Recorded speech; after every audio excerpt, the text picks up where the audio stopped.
a este primer congreso de género y ciencia forense. Para continuar con nuestras actividades del día, damos por favor, vamos a invitar al doctor José Mariano Guardado, que va a hablar del tema utilidad de la investigación genética en las ciencias forenses y es profesor de la licenciatura en ciencia forense. Él es médico cirujano egresado de la UAG con doctorado en ciencias por parte de la UNAM, especialista en genética molecular, genética de poblaciones y análisis genómico, candidato en el Sistema Nacional de Investigadores. Cuenta con 7 publicaciones, de las cuales son 6 internacionales. Tiene 2 capítulos del libro y es profesor asociado en el Laboratorio de Medicina Genómica del doctor Jaime Berumen. Un aplauso, por favor, para recibir al doctor José Mariano Guardado.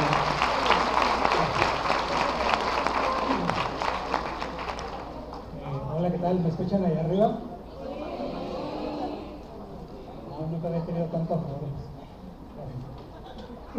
Ok, yo les voy a hablar de la utilidad de la investigación genética en las ciencias forenses porque, vamos, las ciencias forenses han beneficiado enormemente con todo este proceso de desarrollo de la investigación en genética, específicamente en genética molecular. Y obviamente si a ustedes les hablan de genética, pues tendremos que hablar un poco de los conceptos básicos de lo que es la genética, ¿no? Por ejemplo, la genética lo podemos definir como el estudio de los genes y la heredabilidad de los mismos, y esos genes es lo que van a conformar el genotipo de un individuo. Más adelante les voy a explicar en detalle. Ese genotipo del individuo, junto a veces con el medio ambiente, van a moldear lo que es el fenotipo, que es las características físicas que ustedes pueden ver en los individuos. Ahora, no necesitan ser investigadores para saber que el fenotipo, todas esas características físicas, varían de un individuo a otro, ¿no? Pues ahí la pregunta es, ¿qué nos hace distintos de uno de otro, interespecie o entre las especies? Ya estamos hablando de procesos evolutivos. Y todo esto se lleva a cabo por el famoso dogma central de la biología molecular, donde tenemos, ya han escuchado, una molécula de DNA, la cual puede contener un gen, que ese gen produce un RNA mensajero, el cual se va a traducir en una proteína. Entonces, cuando nosotros analizamos ese polimorfismo o ese genoma, lo vamos a hacer en DNA que se conoce como DNA de línea germinal, es decir, aquel DNA que es heredado por nuestros papás, pues tenemos copias tanto paternas como maternas. Y como les hablaba del genotipo, bueno, todo ese genotipo está en lo que se conoce como el genoma. Entonces el genoma humano está compuesto por 3.200 millones de pares de bases, los cuales a su vez contienen 25.000 genes aproximadamente. Y llama la atención de esto porque, bueno, estos genes son los que están involucrados en ese fenotipo del individuo, que solo corresponde al 1.5% del genoma. Uno se preguntará qué pasa con el resto. Antes ese DNA, ese es el 98.5%, se le conocía como DNA basura, un DNA que no tenía alguna utilidad. Sin embargo, después con estudios subsecuentes se encontró que ese DNA tiene elementos repetitivos que han sido muy útiles, sobre todo en la identificación de individuos y estudios de variabilidad, y así como también darle cierta plasticidad a ese genoma humano, que bueno, no se nos va a meter. Y bueno, cuando nosotros hablamos de estas variaciones que hay, siempre vamos a escuchar el término que se conoce como alelo, que son esas variaciones genéticas que puede ser una secuencia de DNA o puede ser el mismo gen. Uno de los alelos más estudiados son los grupos sanguíneo ABO, por ejemplo. En el caso del locus, bueno, cuando nos referimos a una localización específica dentro de ese genoma, es decir, dentro de esos 23 pares de cromosomas, y eso en plural nos va a formar un loci, que a su vez vamos a tener haplotipos, que esos haplotipos se van a heredar en conjunto.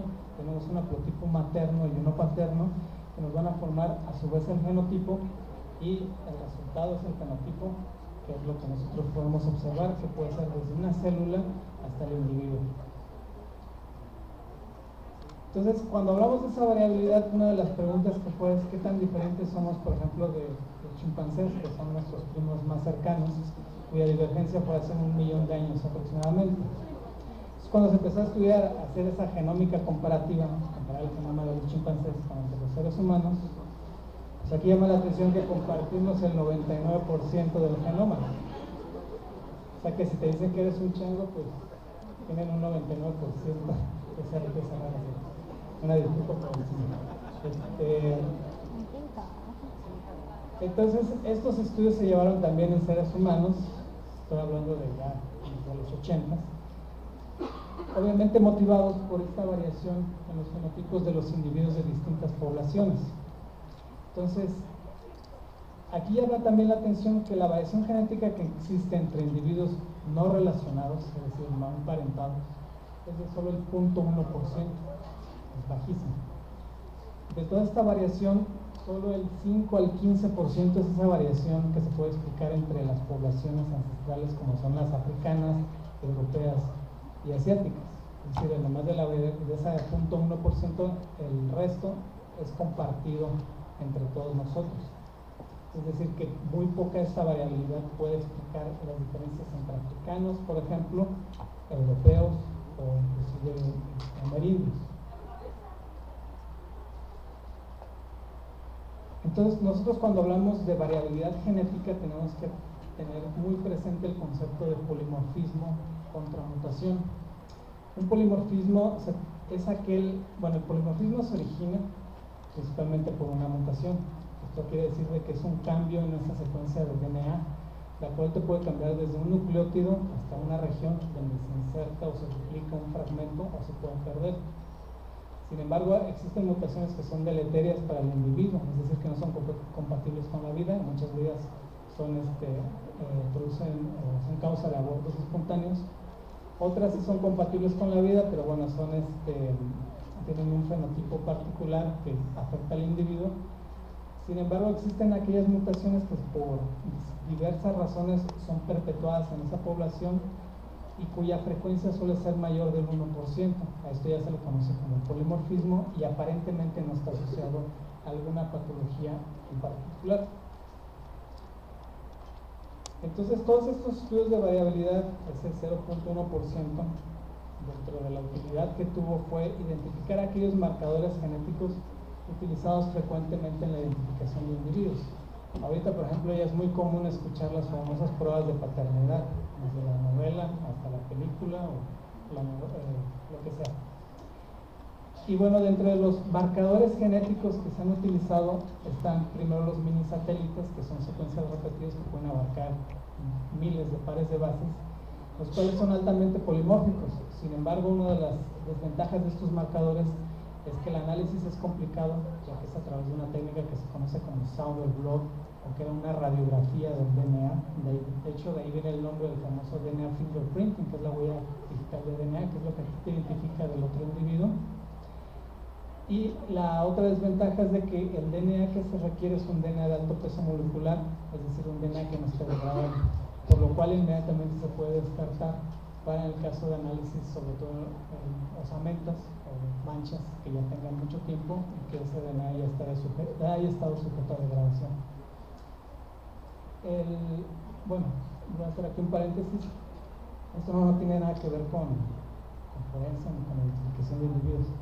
Esto que ven aquí es un Sauer blot que se hizo para detectar y tipificar el virus del papiloma humano. ¿Y esto qué tiene que ver?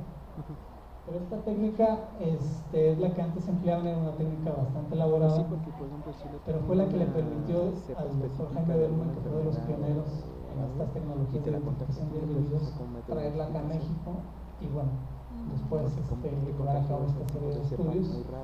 Pero fue gracias a esto, porque es prácticamente el mismo principio que se utiliza para analizar los minisatélites. Es para que un poco que vean cómo realmente han ido a la par las ciencias forenses de la investigación de la genética molecular y la investigación biomédica básica. El otro tipo de marcadores que se utilizan son los microsatélites, los cuales son medianamente polimórficos, pero tienen la ventaja que están distribuidos en todo el genoma humano.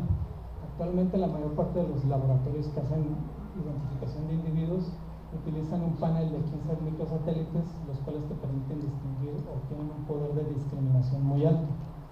Y finalmente, menos polimórficos, pero no menos importantes, son las variaciones de un simple nucleótido, los cuales solo es un cambio en una base que puede ser de las 4 bases que tenemos A por C o C por G.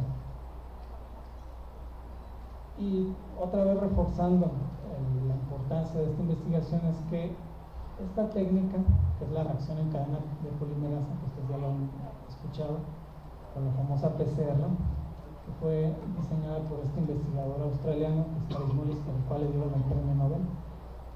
Cuando él diseña este sistema, realmente vino a revolucionar pues no solo la genética molecular, sino también de ahí se colgaron otras ciencias, incluida la forense.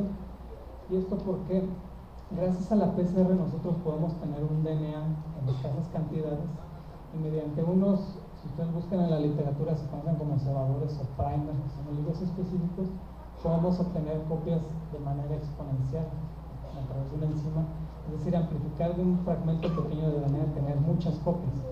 Esto ha sido bastante útil, sobre todo en el caso de muestras degradadas provenientes de hueso o manchas, y uno rápidamente puede checarlo en un gel de electroforesis, una electroforesis en agarosa, y puede identificar la banda, en este caso que amplificó, que esto sería 1.1 kilobases, y esta muestra que está aquí está degradada, entonces podemos amplificar fragmentos mucho más pequeños. Por ejemplo, en el caso de los microsatélites, los amplificados son de 300 kilobases o 300.000 pares de bases, y rápidamente uno puede amplificarlos. Y este es un perfil que normalmente todos los laboratorios que hacen identificación de individuos lo tienen los marcadores, como son repetidos de tetranucleótidos, dependiendo del número de repetidos de ese individuo se manejan los genotipos, es decir, cada uno tiene los dos alelos, y pueden ser dependiendo del número de repetidos en 13 y 14, es decir, ese individuo es heterocigoto. Cuando tienen el mismo número de repetidos, por ejemplo como acá, que tienen 14, pues se considera como homocigoto, y en base, según la pregunta que se establezca, ya sea un caso de paternidad o simplemente identificar minosamente y comparar ese patrón con una referencia, uno puede identificar de dónde provendría esa ley. Y ahora yo les voy a hablar un poco de mi experiencia o por qué estoy aquí. Pero es acerca del polimorfismo del DNA mitocondrial. Todos los estudios que hicimos con el laboratorio del Dr. Jaime Berumen, que finalmente, o lo interesante o padre de todo esto es que lo pudimos aplicar no nada más al área biomédica, sino también a la parte de las ciencias forenses. Entonces, un genoma que todos tenemos es el DNA mitocondrial, el cual está localizado en la membrana interna de las mitocondrias. Es un genoma circular de 16 kilobases.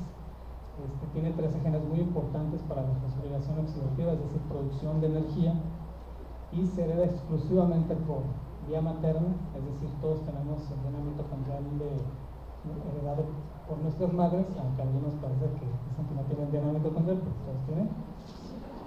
Entonces, y la otra ventaja es que tiene un polimorfismo muy elevado.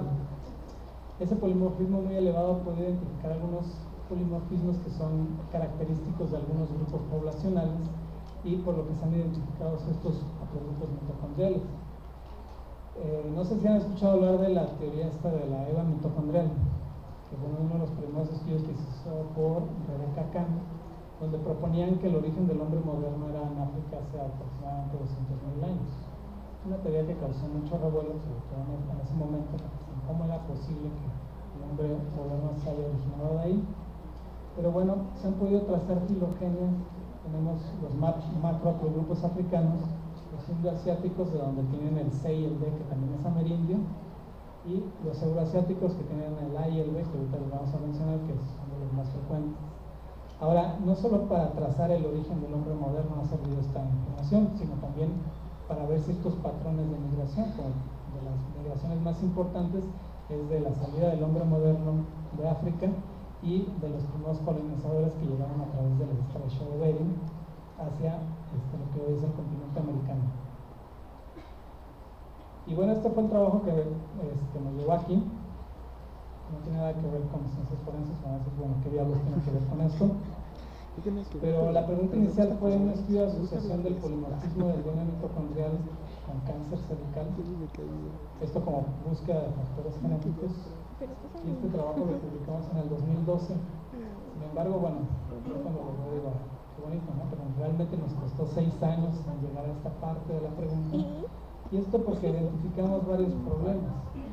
Una de las cosas que nosotros encontramos en este trabajo es que el haplogrupo, estos son los haplogrupos amerindios frecuentemente encontrados en nuestra población, que son A, B, C y D. Después tenemos los europeos y africanos. Ahorita les voy a hablar de las proporciones. Pero cuando empezamos a hacer las comparaciones, una de las preguntas que nos hicimos es, bueno, ¿realmente qué es polimorfismo? ¿Qué es lo que, porque no todas las mujeres tienen cáncer? Es decir, tenemos que ver un grupo control representativo de la población y en base a eso pues se va a dar nuestra referencia para comparar con estas mujeres. Cuando nos empezamos a buscar la literatura nos dimos cuenta que era bastante escaso, tristemente, bueno, alegremente para mí, por lo cual nos decidimos analizar ese polimorfismo mitocondrial en la población mestiza mexicana. Entonces, de este análisis de secuencias, que ahorita, bueno, viendo un poco las anécdotas de varios investigadores, ahorita la secuenciación ya es automática, ahorita ya están los secuenciadores de última generación, ya pueden secuenciar genomas humanos completos. Esto lo hicimos con secuenciación capilar, son métodos automatizados. De ahí, estos electroferogramas que ya nos indican las letras, pasar hacia el análisis bioinformático, tenemos todas las secuencias, identificar esos polimorfismos, compararlos con un grupo control. Esto fue una talachita que sin los grupos, si estos programas bioestadísticos de apoyo no hubiera sido posible. Entonces utilizamos programas de análisis de secuencias, bases de datos, de genética de poblaciones, entre otros. Y aquí lo interesante fue la diversidad genética, o al menos que encontramos de este marcador en particular, porque encontramos 202 haplotipos mitocondriales, de los cuales una proporción muy pequeña se había reportado. Este no es un dato nuevo, que es la ancestría amerindia. Ya se acordarán que el DNA mitocondrial se hereda exclusivamente por vía materna. Y esto es por la historia de mestizaje que tiene la población mexicana. Acuérdense que fue principalmente mujer indígena con varón español, y por eso tenemos una alta frecuencia de haplogrupos amerindios en nuestra población. Y como les mencionaba, estos son los que predominan, y el más frecuente es el A2 y el B2 es el que le sigue, junto con el C1. Entonces, de ahí diseñamos una filogenia en particular, porque bueno, lo bonito de estos datos es que no nada más tienes, pues, sacar varias preguntas, y una de ellas fue, bueno, ¿cuáles son los más frecuentes, los haplotipos más frecuentes que pudieran ser los ancestrales? Porque erróneamente, cuando se hacen los análisis intraespecie, entre los seres humanos, realmente suena un poco, bueno, no quiero decir despectivo, porque quizás esa no sea la palabra, pero sí el hecho de tratar de diferenciar entre los grupos poblacionales, ya vimos que no existe tanta la diferencia. Y la otra es de los famosos haplotipos ancestrales, que uno pensaría que fueron como los dinosaurios, ¿no? Que ya se extinguieron. Y a diferencia de que nosotros somos una especie relativamente joven, 200.000 años aproximadamente, pues también nosotros esperaríamos que los más frecuentes fueran los ancestrales, y los nuevos son los que están aquí, los que divergen por una o dos pares de bases, ¿no? También podemos ver que aquí se agrupan bastante bien, que se forman pequeños subgrupos. Por ejemplo, este es el A2, el más frecuente. Tenemos tres grupos, el B2, que tiene un grupo bastante grande o bien distribuido, y en menor proporción a estos. Pero ahí no nos podíamos quedar, obviamente, ¿no? Hay que seguir un poco más, haciendo más investigación. Entonces, una de las cosas que diseñamos es un método rápido para poder detectar en estas muestras la ancestría materna, y esto lo hicimos a través de una técnica que se conoce como snapshot, que es le llaman single base extension, es una PCR que tiene un nucleótido marcado.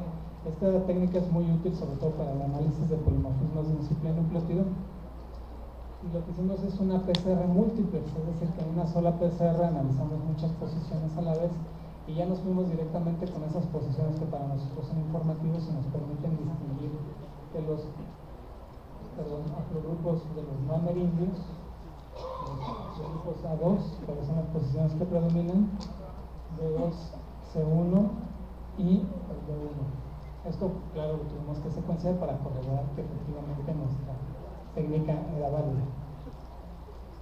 Y otra cosa fue de que una de las cosas que le propuso al doctor Berumen es de que, bueno, ya tenemos una base de datos bastante grande de 270 individuos no relacionados, para lo cual podemos utilizarla ya con aplicaciones específicas, por ejemplo en el caso de forense. Y esto porque, bueno, el DNA mitocondrial, aunque no se usa frecuentemente, sí tiene algunas utilidades muy en particular, sobre todo cuando se quiere comparar el individuo y que se tiene DNA, por ejemplo, en este caso un relativo por parte de la madre, comparte, por ejemplo, entre hermanos comparten el mismo DNA mitocondrial, así como entre la mamá, los tíos por parte de la mamá, y así no puede hacer identificación de individuos. Otra de las ventajas, perdón, es de que el DNA mitocondrial tiene un alto número de copias, entonces nosotros lo podemos aislar fácilmente de hueso, de diente y de cabellos. La desventaja es que es muy poco polimórfico en comparación con los núcleos satélites, que ya los había mencionado, y tiene una probabilidad, una discriminación muy pobre en comparación con estos microsatélites. Pero bueno, nosotros encontramos que una diversidad haplotípica fue bastante alta, es decir, cuál es la probabilidad de que tú tengas dos secuencias diferentes, que casi del 100%, pero bueno, esto no son estadísticas que se utilizan frecuentemente en las ciencias forenses, sino lo es la probabilidad de coincidencia al azar. Es decir, si yo encuentro dos secuencias iguales, ¿cuál es la probabilidad, o dependiendo del número de muestras, de que yo encuentre esas dos secuencias iguales?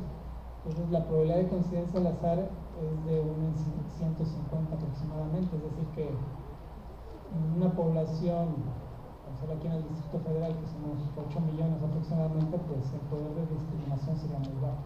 Es por eso que esto se utiliza específicamente en algunos casos en particular. Por ejemplo, este es un caso que nos llegó, donde esta señora tristemente sufrió de un abuso sexual y desafortunadamente ella acude 24 horas después a rendir la declaración al Ministerio Público, donde le hacen el examen ginecológico, toman la muestra, la cual ya era insuficiente por el periodo que había pasado después de que ocurre el evento. Entonces el Ministerio Público se niega, en base a sus controles de calidad, a hacer la prueba. Si no hay material suficiente para hacer la prueba, no puedo hacer la prueba de microsatélites. Por otro lado, cuando empiezan a hacer la investigación, en ese proceso dan con este individuo. Y bueno, sin sonar un poco lo del famoso presunto culpable, pero bueno, este individuo es inculpado, lleva el proceso, y obviamente él no tenía una prueba con que defenderse, ¿no? Porque estaban esos hisopos, la muestra era insuficiente y el ministerio no quería hacer la prueba. Entonces el abogado acude con nosotros y se le ofrece hacer la prueba de DNA mitocondrial. Entonces obtengo los hisopos, que efectivamente eran hisopos que tenían cantidades muy pequeñas, pero debido a las bondades del DNA mitocondrial, que tiene un alto número de copias, se puede extraer DNA y se puede amplificar la región de loop del DNA mitocondrial, que consiste en dos regiones, la región hipervariable 1 y 2. Entonces se secuenciaron estas dos regiones en esos hisopos y a su vez se secuenció la del individuo que estaba inculpado, y bueno, al comparar, pues obviamente ni siquiera pertenecían al mismo grupo. La señora, las muestras que se le obtuvieron de estos hisopos pertenecían al grupo A y del individuo que estaba en la casa de la acreditación. Entonces no había una concordancia entre estos. Entonces ahí es un caso en particular donde el DNA mitocondrial pudo ser útil, sobre todo como último recurso. Claro, este fue el mejor de los escenarios, porque si en caso que hubieran sido del mismo haplogrupo, quizás otro tipo de análisis hubiera sido requerido, o en el caso que hubieran sido secuencias similares. Y bueno, ¿qué sigue? La tecnología no se ha mantenido estática. De hecho, en los últimos años ha venido una revolución bastante muy acelerada. Tenemos desde el desarrollo de la secuenciación, que fue al principio de los 80s, que era algo como wow, demasiado, una tecnología bastante útil, hasta en el 2001, que fue cuando se empezó a secuenciar el genoma humano. toda esa carrera que ahorita ya se le conoce como las ciencias genómicas. Es decir, donde yo ya no me voy a quedar con un solo fragmento de DNA, a mí ya me interesa todo el individuo. Y ya no contento con eso, ya no más voy a ver un solo individuo, ya voy a ver varios grupos de individuos sobre alguna pregunta en particular. Entonces, una de las herramientas que se han desarrollado son los famosos microarreglos o microchips de DNA. Y esto tiene que ver un poco con la industrialización en el análisis del genoma humano. Donde antes, si por ejemplo uno se fuera a analizar todos los marcadores genéticos o polimórficos en un individuo, te podría llevar años. Ya no se diga, por ejemplo, si uno quiere secuenciar un genoma humano con un secuenciador convencional de 4 capilares, sacando las cuentas, creo que tu hijo o tu nieto los terminaría. Y ahorita con la tecnología de secuenciación masiva, ya podemos obtener secuencias completas, secuencia humano en menos de 2 semanas, un mes aproximadamente. Y la otra cuestión es de que los costos se han ido abaratando, al punto de que aproximadamente dice que ya secuenciar el genoma humano cuesta $10,000 aproximadamente, no tengo el dato exacto. Y estos, por ejemplo, son los microchips de DNA que te permiten analizar polimorfismos de un simple nucleótido hasta 2.7 millones, por ejemplo. Y este es uno de los futuros que se espera, ¿no? De que ya al analizar el genoma humano tú ya puedes identificar a priori qué sucede con el individuo. Ya no solo enfermedades, inclusive hasta comportamientos criminales y demás. Y quiero tratar aquí, estos nada más son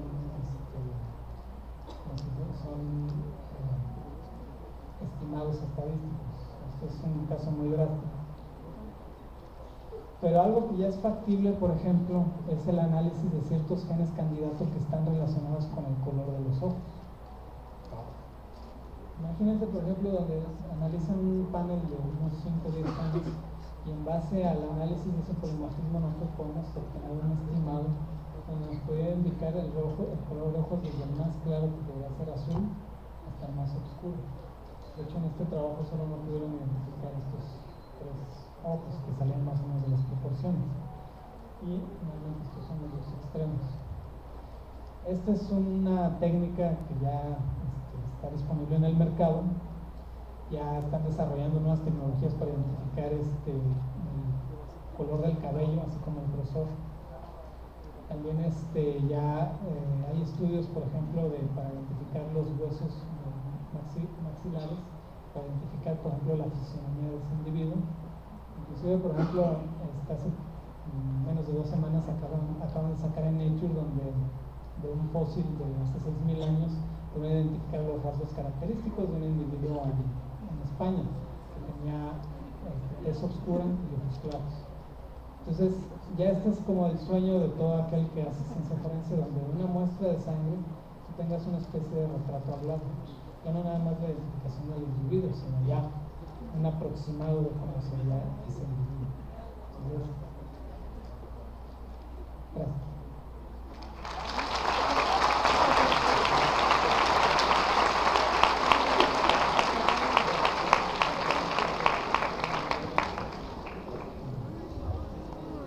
Preguntas, quejas.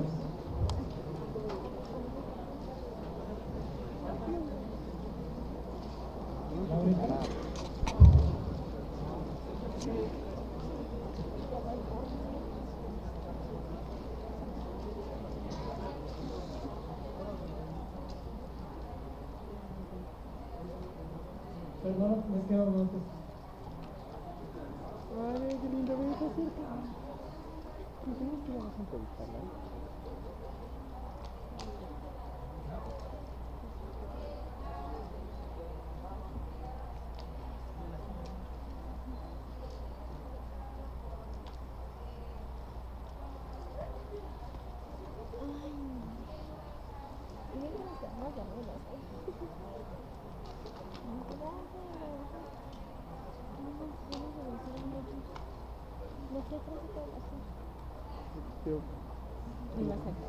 Sí, de hecho se han estimado, en base a la diferencia de pares de bases, uno puede estimar lo que se conoce como reloj molecular, es decir, un estimado del tiempo en que tardaron en diverger, en separarse esas dos secuencias. Entonces, ya se han hecho varios estudios. De hecho, ahorita lo más aceptado es que es en una región en Siberia, donde son los primeros pobladores. Aquí lo interesante es de que no se habla de un solo flujo, sino se habla de un flujo para adelante y para atrás. Y también hay otra cosa a considerar, el aislamiento. ¿Sí? Hubo un aislamiento, pues en ese momento había las famosas eras glaciales, las cuales unos individuos quedaron aislados. Y cuando después terminó esa glaciación, eso puede haber también servido como un puente, pero todos esos eventos afectan directamente la diversidad genética. Cuando tienes un grupo muy pequeño de individuos, baja la diversidad, son los famosos cuellos de botella. Entonces, por ejemplo, las poblaciones, las poblaciones indígenas aquí en México tuvieron un cuello de botella muy importante después de la colonización. Hasta ahorita es cuando estamos viendo otra vez ese aumento en la diversidad genética. Pero todo sigue en el mismo sentido, o sea, realmente no está peleada la antropología con la genética. De hecho, van muy de la par. Aunque hay, de repente entran algunos outliers y nos van a defender más los fósiles que los otros genéticos.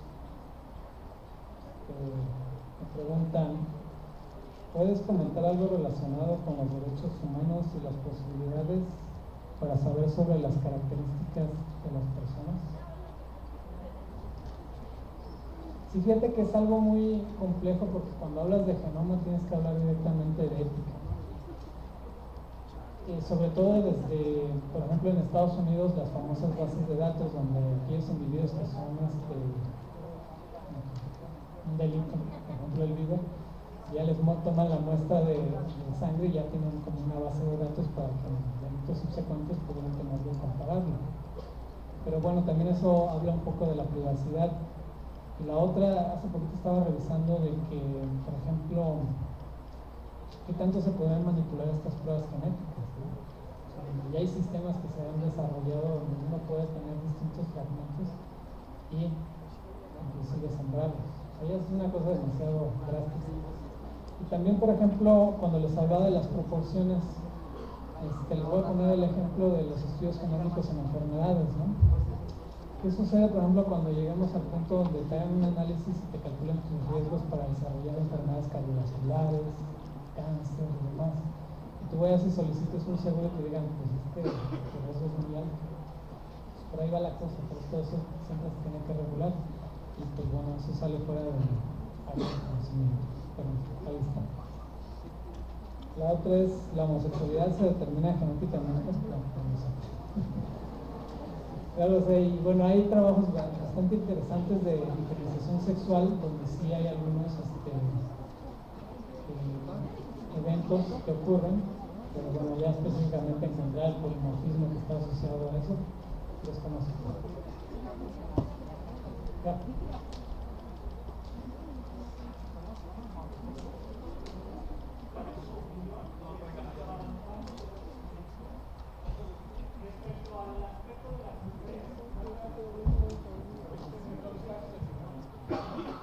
Sí, me gustaría saber tu opinión y a partir de qué ADN, que supongo que debe ser el mitocondrial, porque ahorita me estás comentando, se tendrían que hacer los bancos de datos de mujeres víctimas de violencia de género. Hablamos específicamente de los casos de feminicidio, en el cual solamente se tienen rastros meramente cadavéricos. Entonces, me gustaría saber tu opinión respecto a esa situación y si tú conoces en algún país de Latinoamérica, con excepción de Argentina, si hay algún otro banco de datos genéticos en específico y que se dedique a esta área de violencia de género. Muchas gracias. Creo que la última pregunta, creo que Brasil. Brasil es el que está también muy fuerte. Sí, México justamente está quedando rezagado. Depende mucho. Obviamente es más fácil el DNA mitocondrial. De hecho, el DNA mitocondrial fue inicialmente utilizado cuando fueron los atentados en Nueva York para hacer la identificación de individuos. Pero ahí fue tan degradado que estuvo ese material porque hubo fusión con todo ese material externo, el edificio que se cayó, que ya era imposible identificarlos. Entonces, ahorita viene en puerta, por ejemplo, la secuenciación masiva, que es como las técnicas que usan, sobre todo en los fósiles, por eso podemos secuenciar el Neandertal y otros ancestros, donde ya de poco DNA han obtenido mucho, ¿sí? Ahora el problema no es de que tengas mucho DNA, sino que ese DNA tenga las secuencias que te interesan. Sí, lo más fácil siempre va a ser el DNA mitocondrial, pero en algunos casos se pueden usar otros satélites, además, ¿no? Dependiendo, tienes que tener la muestra.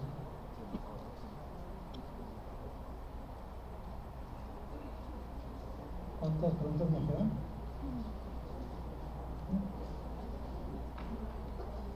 Ok.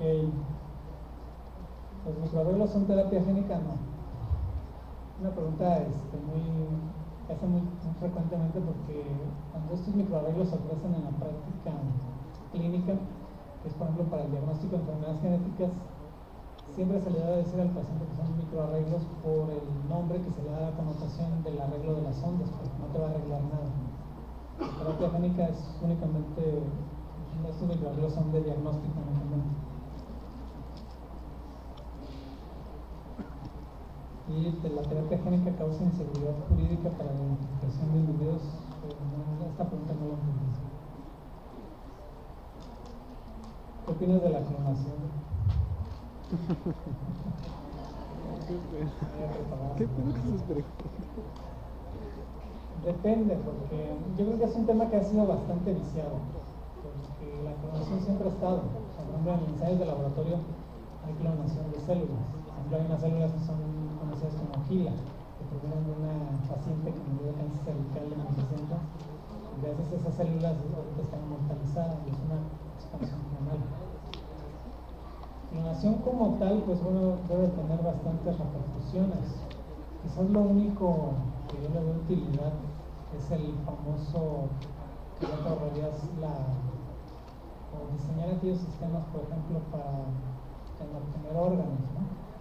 Ya con eso te ahorras la histocompatibilidad, pero bueno, es un tema bastante complejo del cual me abstengo de hablar.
Ahora, pero es que sucede. Una de las causas de divorcio ha sido, por ejemplo, aparentemente todos somos aquí presentes como individuos sanos, al menos no tenemos una enfermedad congénita. Sin embargo, eso no quiere decir que no carguemos con algunos. Aquí se escucha mejor, ¿no? Sin embargo, eso no quiere decir que no carguemos con algunos alelos deleterios.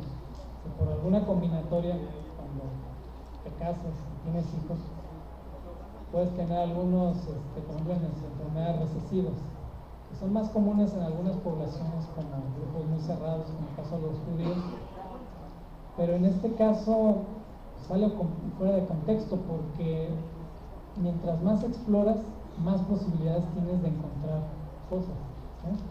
Entonces, por ejemplo, los microarreglos. Haces un microarreglo y de repente resulta que el individuo fenotípicamente es un individuo sano, de repente encuentras ciertas alteraciones, pero tú lo ves y no tiene ninguna, no está incapacitado, hizo la universidad, el doctorado, Entonces, ahí es donde el individuo puede pasar desapercibido porque inclusive ni siquiera puede ser detectado con un cariotipo convencional. ¿Sí? Estas pruebas ya son mucho más específicas, las cuales te pueden arrojar información y sí tiene que haber mucho cuidado en eso, de que decir, porque en este caso, supongo la otra parte, todos somos portadores de alelos de neutrones, entonces finalmente nadie se podría casar. Entonces, en este caso, sí hay pruebas, por ejemplo, sobre todo en algunos grupos, en el caso de los judíos, donde se analizan algunos alelos en particular para ver si son portadores y establecer un riesgo sobre el niño, ¿no? Y eso va a hacerse una consejería, pero ya previo, antes de que se lleve a cabo la concepción. Entonces una consejería, y eso en ese no lo excluye de que sea portador del alelo u otras causas que no conocemos.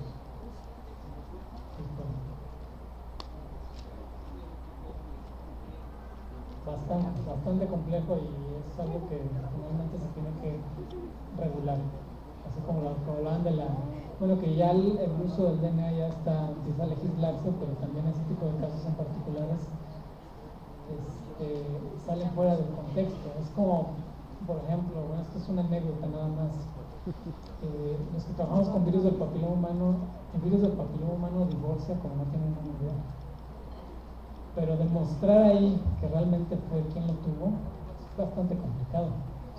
Entonces ahí son alegatas de que él me contagió, ella me contagió, tú fuiste, yo lo tengo, yo lo tengo. Entonces, y explicarles por qué. Gracias.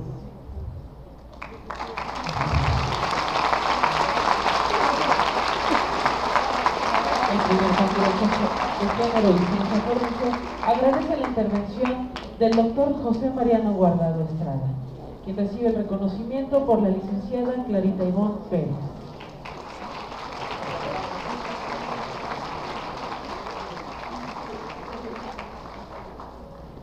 Para nuestro siguiente tema, asistencia victimológica a partir de los rasgos de identidad a través de la perfilación, grafología y lenguaje corporal,